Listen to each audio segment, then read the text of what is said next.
Shalom sahabat yang diberkati Tuhan, selamat berjumpa dalam ilustrasi Kristiani ini yang sederhana namun menggugah iman. Saat ini kita masih ada dalam renungan ilustrasi seri Buah Roh bagian kelima tentang kemurahan. Kemurahan sejati bukan hanya memberi sesuatu, tetapi memberi diri. Kemurahan hadir bukan untuk dipuji, tetapi untuk menyembuhkan, memulihkan, dan menguatkan jiwa yang letih. Sahabat, kemurahan dalam Alkitab bukan hanya sebagai sopan atau ramah, tetapi lebih dari itu. Kemurahan adalah tindakan kasih yang aktif meski tidak ada keuntungan yang didapatkan. Kemurahan adalah tangan Tuhan yang menyentuh hati manusia melalui kita. Kata kemurahan di Galatia 5 ayat 22 berasal dari bahasa Yunani Krestotes, artinya kebaikan hati yang nyata dalam perbuatan, bukan hanya sekadar niat. Dalam surat Efesus 4 ayat 32 tercatat, "Tapi hendaklah kamu ramah seorang terhadap yang lain, penuh kasih mesra dan saling mengampuni, sebagaimana Allah di dalam Kristus telah mengampuni kamu." Dan Ibrani 13 ayat 16, "Dan janganlah kamu lupa berbuat baik dan memberi bantuan, sebab korban-korban yang demikianlah yang berkenan kepada Allah." Pada suatu sore dengan hujan deras, seorang wanita muda pulang kerja dengan hati yang lelah. Saat ia hendak masuk mobil, seorang tukang parkir tua menghampirinya sambil memayunginya dari hujan. Wanita itu tersentuh, meski tukang parkir itu hanya berkata singkat, "Hati-hati di jalan, Bu." Kebaikan kecil itu membuat wanita muda itu pulang dengan hati hangat, bahkan memaafkan orang yang tadi siang membuatnya kesal di kantor. Injil Lukas 10 ayat 25 hingga 37 mengisahkan tentang seorang Samaria yang menolong korban perampokan.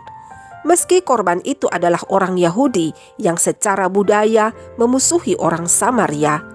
Yang membedakan orang Samaria itu bukan hanya sekedar rasa iba, tetapi tindakannya yang mengobati luka, membawa ke penginapan, dan membayar biaya perawatan. Inilah teladan kemurahan sejati yang mengorbankan waktu, tenaga, dan sumber daya, bukan hanya sekedar turut prihatin. Kita hidup di dunia yang sering sibuk sendiri. Kadang kita melihat orang yang butuh bantuan, tapi berpikir nanti saja ada orang lain yang menolong. Namun, buah roh kemurahan mendorong kita untuk menolong. Tidak menunggu, tidak menghitung untung rugi, tapi langsung bertindak karena hati kita digerakkan oleh kasih Allah. Seorang guru di sebuah desa melihat muridnya sering absen karena membantu orang tuanya bekerja. Guru itu memutuskan untuk datang ke rumah muridnya setiap sore untuk mengajari pelajaran yang tertinggal. Dan ia bahkan membawa makanan untuk keluarga muridnya itu. Bertahun-tahun kemudian, murid itu menjadi seorang dokter dan berkata, "Saya menjadi seperti ini karena seorang guru yang murah hati." Sahabat, salah satu buah manis dari kemurahan yang tulus yaitu membuka pintu masa depan bagi orang lain. Hari-hari ini kita jarang mendapati kemurahan yang sejati. Namun, jika kita merindukan bagaimana kemurahan yang sejati itu ada dalam hati dan hidup kita, maka yang harus dilakukan adalah yang pertama, melihat orang lain seperti Tuhan melihat mereka. Matius 25 ayat 40 mencatat, "Sesungguhnya segala sesuatu yang kamu lakukan untuk salah seorang dari saudaraku yang paling hina ini, kamu telah melakukannya untuk aku." Yang kedua, belajar memberi tanpa berharap kembali. Kemurahan adalah memberi, meski kita tahu bahwa orang yang kita beri itu tidak bisa membalas. Yang ketiga, mulai dari hal yang kecil.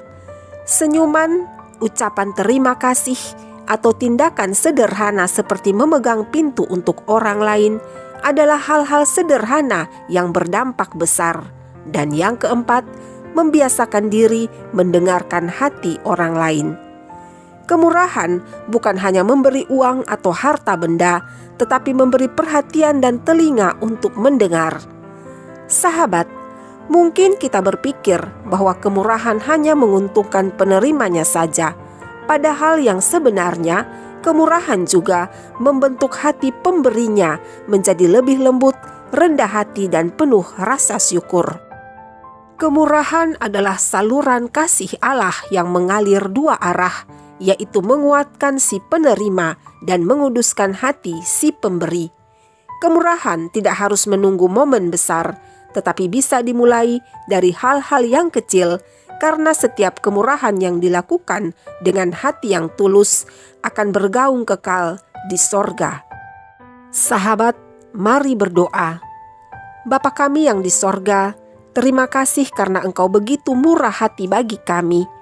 Ajarilah kami untuk melihat sesama kami dengan mata-Mu, merasakan dengan hati-Mu, dan bertindak dengan kasih-Mu. Jadikanlah hidup kami sebagai saluran kemurahan-Mu di dunia ini. Dalam nama Yesus Kristus kami berdoa. Amin. Sahabat terkasih, jika renungan ini memberkatimu, maka pilihlah satu tindakan kemurahan yang mungkin sangat sederhana, seperti memberi senyuman, menolong membawakan barang, atau memberi waktu dan perhatian untuk mendengarkan seseorang.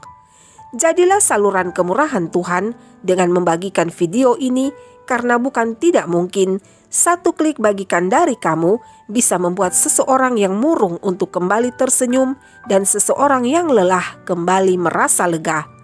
Sampai jumpa pada ilustrasi Kristiani seri Buah Roh bagian ke-6 tentang kebaikan. Biarkanlah Roh Kudus memimpin setiap langkah kemurahanmu. Tuhan Yesus memberkati. Shalom.